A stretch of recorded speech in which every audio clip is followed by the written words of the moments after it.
Truth be told, I was opposed to living with your father. I've been enduring it for a long time. Why bring this up now? The funeral just ended. I married you thinking I could lead a luxurious life in LA because your parents were wealthy. But without it and even living together with your dad in the end, I had to help with caregiving. It really made me angry. Hearing my husband's true intentions, I was greatly shocked. Unable to speak from the shock, Kyle added, I've been patient all this time. As a reward, give me your father's high-rise condo. It's only fair that I get that much. Wanting to push the conversation forward, he continued speaking briskly. Listen, my parents are already selling their house to move here. Staying in a hotel for a long time will cost a fortune, so hand over the high-rise condo quickly. The high-rise condo that your mother mentioned earlier. Could it be? Realizing my husband's plan, I blurted that out. In response, Kyle smirked triumphantly. Finally got it, huh? The high-rise condo you'll inherit is going to my parents. If you don't like it, let's get a divorce. He said this and handed me the divorce papers. My name is Sophia. I work at a credit union in LA. I was in my mid-30s and had almost given up on marriage when I met Kyle. He was running a cafe in LA and was a client for the financing I was handling. Originally from the countryside, he pursued his dreams with the enthusiasm of a boy, his eyes sparkling as he passionately talked about what he wanted his shop to be like and what he wanted to achieve. Kyle was 4 years younger than me, and even after I was no longer handling his account, he would contact me personally, having developed romantic feelings for me. After several dates, we started dating and got married within 6 months, then began living together in an apartment. One day, I headed to my hometown for the first time in a while. Despite being only a 20-minute train ride away, it had been about half a year since I last visited. My mother passed away several years ago, and my nearly 70-year-old father was living alone. He seemed to enjoy his hobbies and didn't mind living alone, but he had recently slipped on the stairs. He insisted he was fine, but I was concerned and went to visit. When I arrived, the entrance was a mess, which was unimaginable for my neat freak father who wouldn't leave his shoes unaligned or packages lying around. When he came out of the room, he was smiling but limping, which surprised me. Are you okay? I asked worriedly as I approached him to ask how he was feeling. He seemed a bit embarrassed and replied, It's probably my age, but I end up like this over little things. It's troubling how slowly I heal. Don't overdo it. Shall I carry these packages to your room? Is there anything else I can help with? When I asked, my father scratched his head and said, I'm sorry. Seeing my father after such a long time, he seemed visibly smaller than before. His limp made him appear frail. I couldn't help but worry about him living alone. With no close relatives nearby and my job to consider, commuting daily to my father's house was challenging. The thought of living together crossed my mind. However, this was not a decision I could make alone. That day, I prepared meals for a few days to ensure my father could rest comfortably and left my home. After returning home distressed, I shared my father's recent condition with Kyle, who had just come back. He's nearly 70, huh? That must be tough. Yes, it is. With his leg condition, I'm sure even shopping is a struggle. I wish I could go every day to check on him, but that's difficult. True, your workplace is in the opposite direction. So, if it's okay with you, could we consider living with my dad?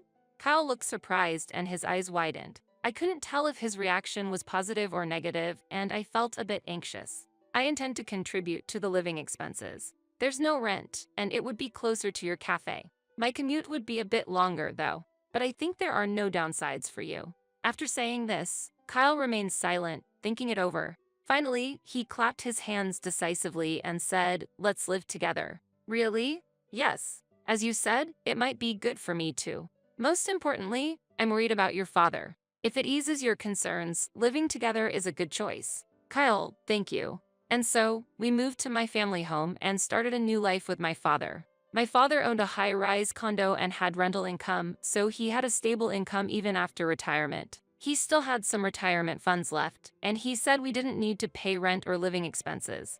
Meanwhile, Kyle's cafe was not doing well, and his income was decreasing. Living with my father helped our finances, and I took on all household responsibilities as a way to give back. On weekends, I acted as a driver, taking my father to places he wanted to visit.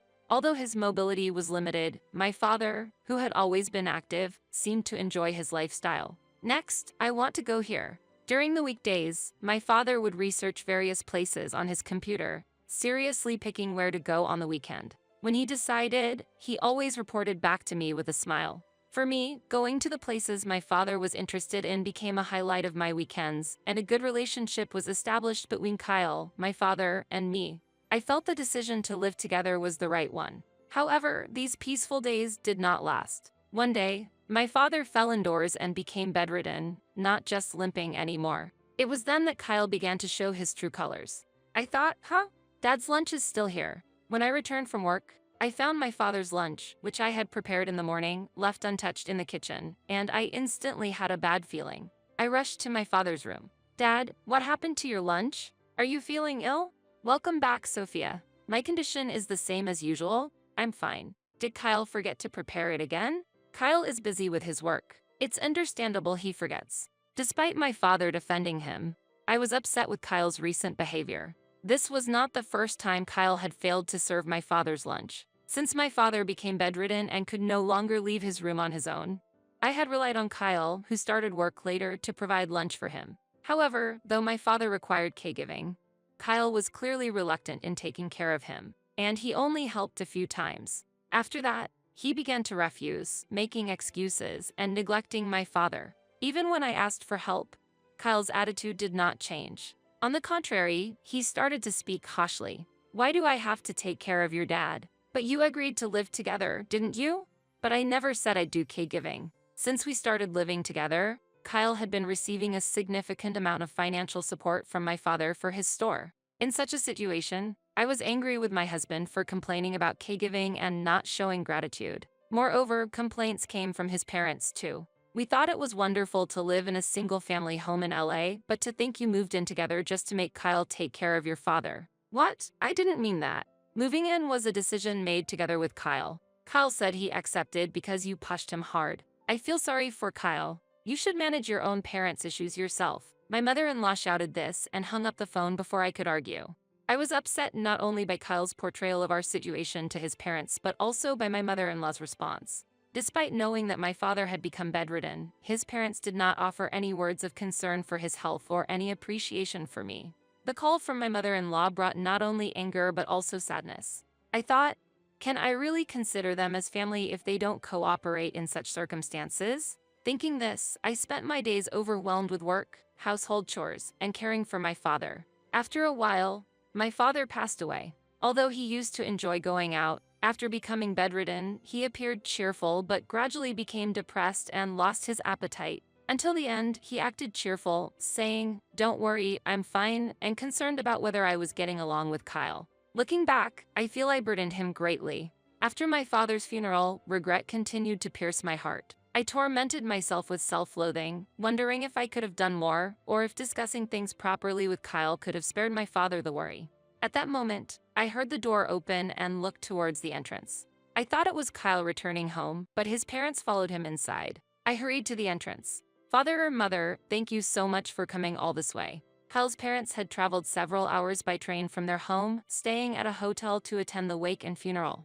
I expressed my sincere gratitude. However, the response I received was unexpected. "Don't mention it. More importantly, when would be a good time to move? We'd like to do it as soon as possible."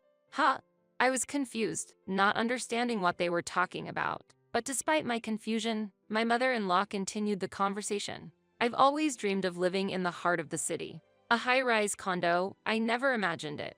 It's like a dream, isn't it? Yes, the view must be amazing. I can hardly wait." My father-in-law replied with anticipation. I was bewildered by the sudden mention of moving and high-rise condo, unable to grasp the situation. "Mom and Dad have always dreamed of living in a high-rise condo," Kyle said. As I remained silent, Kyle, frustrated by my lack of response, glared at me. "Truth be told, I was opposed to living with your father. I've been enduring it for a long time. Why bring this up now? The funeral just ended. I married you thinking I could lead a luxurious life in LA because your parents were wealthy. But without it and even living together with your dad, in the end, I had to help with caregiving." It really made me angry. Hearing my husband's true intentions, I was greatly shocked. Unable to speak from the shock, Kyle added, "I've been patient all this time. As a reward, give me your father's high-rise condo. It's only fair that I get that much." "Reward?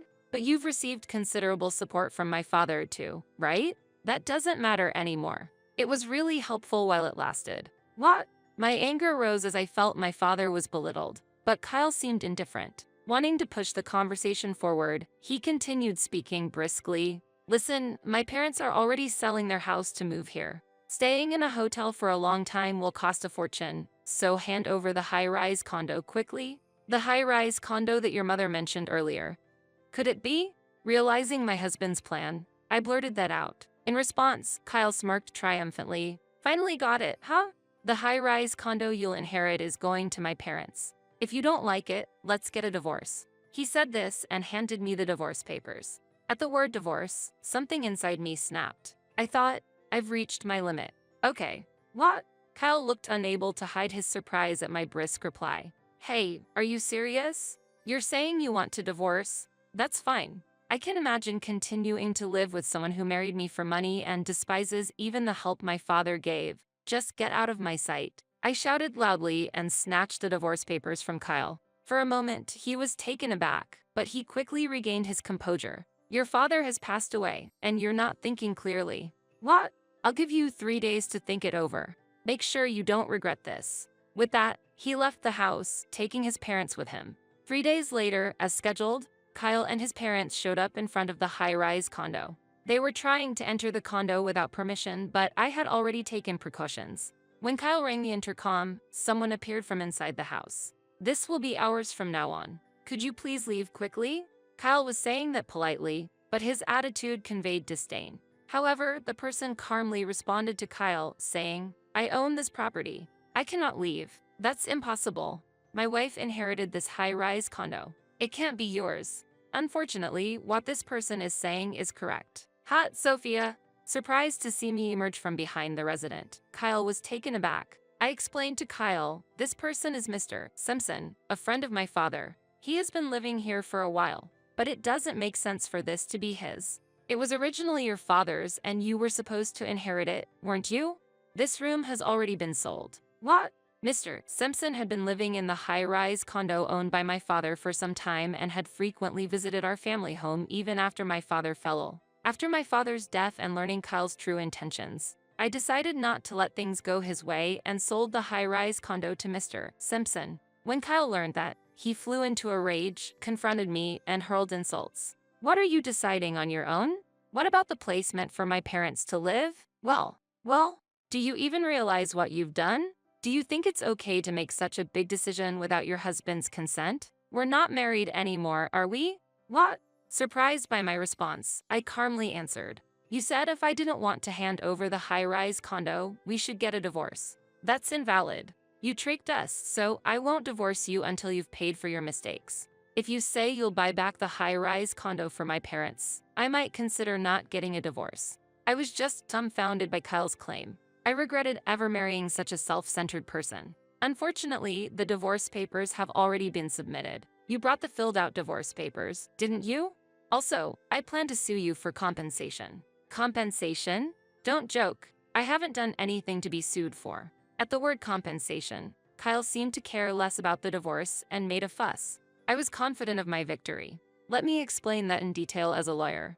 Mr. Simpson, who turned out to be a lawyer, intervened in our tense situation. Kyle couldn't hide his surprise upon learning that Mr. Simpson was a lawyer. You have verbally abused Sophia, who was caring for her father, and even after her father's death, you aggressively pursued the inheritance, causing her mental distress. These actions are sufficient grounds for a claim for damages. That's a lie. In front of liar Mr. Simpson, Kyle found himself unable to respond. Behind him, his parents were also looking terrified. A few minutes of silence followed. Unable to bear the weight of the silence, Kyle appeared on the verge of tears. Wait, Sophia. I was wrong. I apologize, so please drop the claim for compensation. My plan was, I intended to clear my debts by giving the high-rise condo to my parents. Kyle pleaded, but it was no longer of any concern to me. As I silently stared at Kyle with a cold look, my former mother-in-law began to speak. Sophia, Kyle was wrong this time. We apologize, too.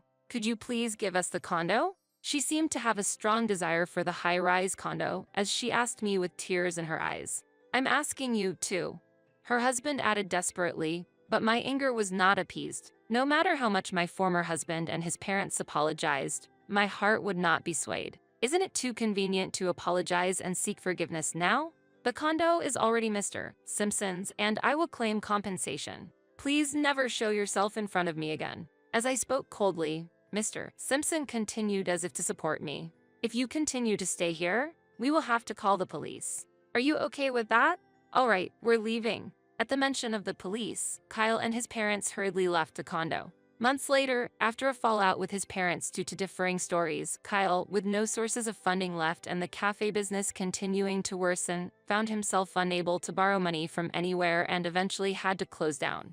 Having lived a carefree life, Kyle searched for a job, but no place would hire him due to his self-centered nature, and he ended up bouncing between day jobs to scrape by. His parents started renting an apartment in the city with the money from the sold house, but their funds were quickly depleted due to high rent and living costs, and now they both are working part-time to make ends meet. I sold the family home, which was too large for me alone, and bought a new apartment. After the hectic days, I have finally settled down, and lately, I am slowly reclaiming my time. I am looking forward to finding hobbies and enriching my life, just like my father, who had many interests.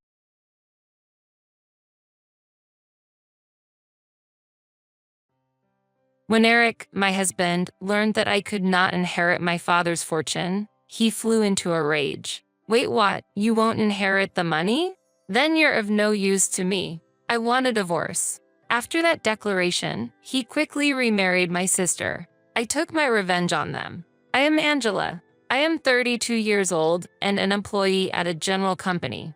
It's been 2 years since I married Eric. Our marriage was arranged by our relatives. Our family, while small, owned property, and my sister Mari and I were the only daughters without sons. Relatives were then naturally concerned about who would take over the estate, so they recommended a husband who didn't mind marrying into our family. After the marriage, Eric, who wasn't adopted into the family, started living with us at the family home. My mother passed away a few years ago. Since then, my father, my husband, and I have been maintaining the household. My husband was very kind-hearted, friendly to my father, and seemed to be an ideal person. However, the relative who introduced Eric had expressed a concern just before our marriage. It might seem strange to say this after I've introduced Eric to you, but he has a bit of an obsession with money, so be careful, they said. With the wedding imminent, it was troubling to hear this, but since Eric showed no outward signs of greed, I ignored my doubts and went ahead with the marriage. Even after we were married, I kept my relative's words in the back of my mind, but Eric didn't seem particularly obsessed with money. However, he did seem interested in my father's inheritance, casually asking about it, often when my father was having a drink. Since my father answered him frankly, I didn't worry much about it. My husband also had another interest, my sister. She was 5 years younger than me, and in contrast to my calm demeanor, she was lively and energetic, with a glamorous social life with men. We didn't look alike, so when my husband first met my sister, he was surprised and muttered, "Your sister has a completely different vibe from you, doesn't she?" Seeing my husband looking at my beautiful sister, who had clear, distinct features, stirred complex emotions in me. The relatives had introduced Eric to me because they were concerned that if I, being introverted and unnoticeable, did not marry, there would be no one to carry on the family. At the time, I felt that such worries were unnecessary because I had a beautiful and popular sister, but over time, I came to understand why the relatives were so concerned. My father doted on my sister, and after she graduated from high school, he let her go to college and then to vocational school. She didn't have a clear goal for further education. She just wanted to avoid working. On the other hand, my mother was strict with her. She urged my sister to get a job immediately after college. But my father overruled my mother and allowed my sister to go to vocational school. After graduating from vocational school, my sister got a job through one of my father's acquaintances, but quit after just half a year. Her reason for leaving was surprising. I can't make use of my skills at that company. My mother and I were astonished that my sister was speaking as if she completely understood the nature of the work, despite only being there half a year. But for some reason, my father believed her story, found another company, and helped her get rehired. When my sister got used to her new job, my mother became ill and needed to be hospitalized. While my mother was in the hospital, my sister visited her every day and started taking more days off work. Eventually, she quit her job, claiming she would take care of our mother. However, her nursing was mostly chatting with my mother or playing with her smartphone in the waiting room. I took care of my mother, did the laundry, and replaced things. My sister was of no help. For my mother, having someone to talk to might have been a comfort, but a month after the hospitalization, her condition worsened and she could no longer speak. Less than 2 weeks after her condition worsened, my mother passed away. With the sudden passing, my father and sister were out of it, so I had to make the funeral arrangements. Our relatives helped, and we somehow managed to take care of things. After losing our mother, my sister started working part-time and moved out to live on her own. With only the income from her part-time job, she couldn't make ends meet, so our father paid for her rent, utilities, etc., while she seemed to use the money for leisure. When funds ran short, she would visit our father to receive more pocket money. Because our mother was strict, my father had not given my sister an allowance while our mother was still alive, but now he seemed to give it without hesitation. I took it lightly, thinking that if my father and sister were happy with it, then things were fine. Even after I started living at my parents' house with my husband, my father continued to give my sister an allowance. At that time, I hadn't realized that my sister was also seeking financial support from my husband, and he seemed happy to oblige. Keep this a secret from Angela. She might get jealous if she finds out, my husband told my sister. My sister happily worked part-time and lived off the money she received from our father and my husband. But such a lifestyle couldn't last forever. My father fell ill and had to be hospitalized. I visited the hospital in between work to take care of him, but my sister never showed up. Instead, she started contacting me, demanding money. I need you to give me the money Dad used to give me every month. The rent and utilities are being paid from his account, after all. My sister's angry tone surprised me, and I was surprised when I found this out. I was annoyed at her for only caring about her own finances, instead of being worried about our father's condition. I wanted to end the call, but since she seemed lost, I asked her about the amount our father used to give her. How much are you receiving from Dad each month? Hurry up and find a job, and then live on the money you earn from that. She replied with dissatisfaction. Don't tell me that again and again. I'm getting $1,000 every month. The rent and stuff are separate. I was astounded when she confidently disclosed the amount. If an adult were given such an amount every month, it's unlikely they would have the motivation to take work seriously. Although my father was hospitalized, I believed he would recover soon, so I didn't think giving her money was a big issue. However, my father's condition suddenly worsened, and I had to urgently contact our relatives. The doctors told us the situation was serious, and I was deeply shocked by the news. I wanted my husband's support at such a time, but he hardly came to the hospital, citing work reasons. And when he did come, he would ask inappropriate questions like, "Is your father's inheritance large? Will you and your sister split it since you're the only children?" I was at a loss for words with a husband who showed interest only in my father's inheritance. The relatives' warning that my husband was money-hungry became a reality, and I felt disgusted. When I answered my sister's call and told her about our father's critical condition, she again prioritized her finances. "Well, anyway, make sure the monthly payment comes through." "I can't live without that money," she said, and the call ended there. While feeling indignant at my sister's words, I also became concerned about the male voice I faintly heard on the other end of the phone. It was a familiar voice, which made me feel uneasy. A month later, my father passed away, but my sister and husband didn't show up until the end. I had experienced the burden of preparing for a funeral during my mother's passing, and now I felt it again.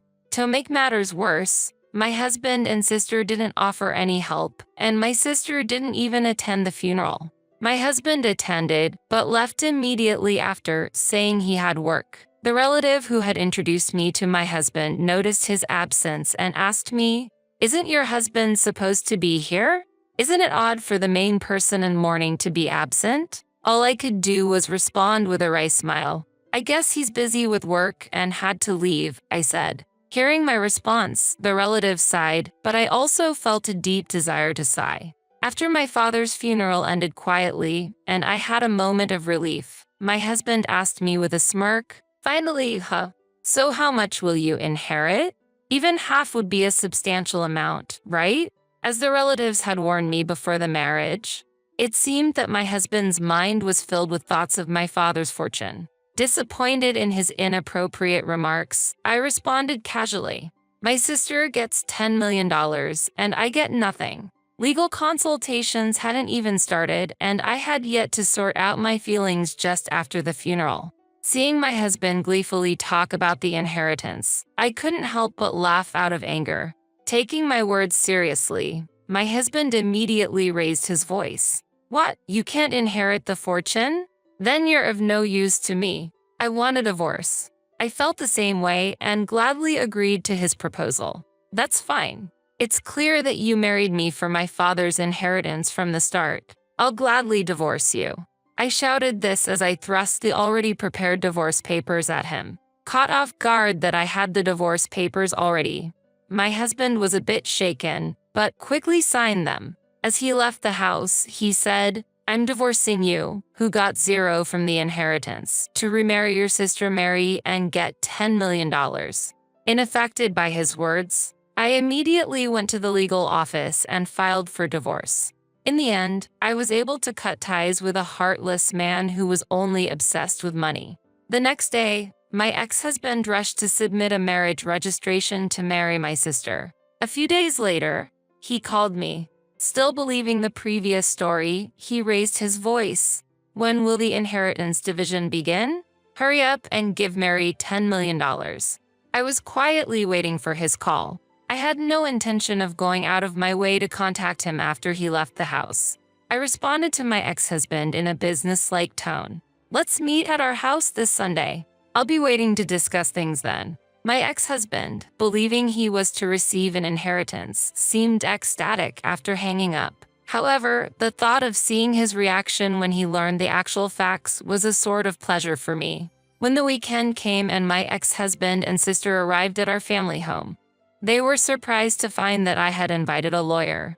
But my ex-husband began to speak as if he were still satisfied. Of course, when inheriting a large sum of money, the presence of a lawyer is required. The lawyer then began to speak to my ex-husband with a puzzled look. "There is the matter of the inheritance. But before that, there is the issue of the compensation claim from Angela to you, Eric." As he said this, he showed him some photos. The photos captured my ex-husband leaving my sister's house, with the dates clearly marked. The lawyer continued to explain in detail to my ex-husband. "Here are photos that serve as evidence of infidelity before the divorce was finalized. Therefore, a payment for compensation is necessary." I had overheard my ex-husband and sister discussing the inheritance over my sister's phone and immediately hired a lawyer to investigate my ex-husband's infidelity. While I was busy with my father's funeral, my ex-husband and sister had been meeting frequently at her home, and as a result, we were able to obtain many incriminating photos. The topic of inheritance division changed to a demand for compensation, leaving my ex-husband and sister speechless. But my ex-husband quickly retorted, "Compensation is trivial compared to $10 million inheritance. I will pay it immediately." He said this confidently, and when the lawyer presented the demand for compensation, he signed without hesitating. Witnessing his signature, I declared to my ex-husband, "I hope you find happiness with a sister who has no inheritance. Now that you've signed, you'll certainly be paying compensation." My sister was dumbstruck upon learning there was no inheritance. "What do you mean I don't have an inheritance? I heard it was $10 million. My ex-husband also became red with indignation. "It's impossible, there's no inheritance. I won't let you have all of it." The lawyer began to explain the facts calmly to this furious couple. "Ms. Mary is actually the daughter of your mother's previous husband and not legally related to your recently deceased father. As there was no adoption, she's not entitled to the inheritance. I explained the situation to my confused sister. You were too young to remember when our father and mother remarried, but I remember it well. I was 6 years old when our parents married, and I still remember the joy of having a new sister. What I never imagined was that this sister would one day take away my husband. Our young parents had their struggles, and I recall the people around them supporting their remarriage. My mother loved me as her own, and my father cared for my sister. Perhaps my father was especially considerate of her because she wasn't his biological daughter. They both had children from previous partners when they remarried. But my mother refused to adopt my sister with my father due to suspicions from relatives who thought she was after the father's wealth. The relatives urged me to marry quickly because they knew I was the only one who could inherit the father's property. There were no children between my father and mother, which may have been fortunate. If they had had children together, the inheritance issue would have been even more complicated. They probably avoided having children together to prevent such disputes. Now that it was clear my sister had no right to an inheritance, I understood why my father had always supported her. I had no legal adoption between my mother and I, but it never crossed my mind in day-to-day living. It seems our parents never told my sister about their remarriage, and she was learning the truth for the first time now. My ex-husband's expression, which had been filled with anger earlier, turned pale as he realized he wouldn't get the expected inheritance from my sister, and that his earlier signature would force him to pay compensation. With a pale face, he asked me, "Was what you said before, my sister gets $10 million and I get nothing, a lie?" Trying not to laugh, I answered, "Of course it was a lie. It was retaliation for your infidelity. Besides, my father's estate couldn't possibly be worth $10 million. Even if my father was a property owner, there was no way he had an inheritance of $10 million. My sister, who had been quiet for a long time, suddenly spoke up. "I did a lot of shopping relying on Dad's inheritance. And what about the money Dad used to send to me until now? Will you take care of it, big sister?" To my meek sister, I replied, "You already have a dependable husband in Eric, so you don't need any more help, do you? He should be taking care of you." My sister was staring at her pale-faced ex-husband, but he shook his head. "I, too, have squandered a lot, expecting the inheritance from my father-in-law. I'm not in a position to help. I have my own overwhelming problems, like compensation." After saying this, he suddenly fell to his knees at my feet and began desperately apologizing. "Angela, I am truly sorry. It was all my mistake. Please forgive me and let me have another chance." The lawyer, preparing to leave, could not hide his laughter. The once arrogant attitude was gone, and now the sight of my husband groveling was almost comical. After the discussion, my ex-husband and sister left the house dejectedly and seemed to quickly finalize their divorce. For my ex-husband, who had remarried for the sake of my sister's inheritance, there was no longer any interest. As he had told my sister, he now owed me compensation and could not take care of her. Since he had no property, I decided to receive compensation from his salary in installments. The lawyer advised that this method would prevent any loss from non-payment. Meanwhile, my sister, having lost our father's support, had to make ends meet with daily part-time jobs, but she could not repay her debts and eventually went bankrupt. After she left the apartment she lived in, no one knew where she went. My father had provided financial support for my sister out of love, but such indulgence probably stinted her desire to work. Since I started to live alone at my parents' house, relatives have tried to introduce me to another marriage partner, but I refused. I want to avoid being introduced to a man like the last one, and next time, I plan to be careful and find a man to share my life with on my own.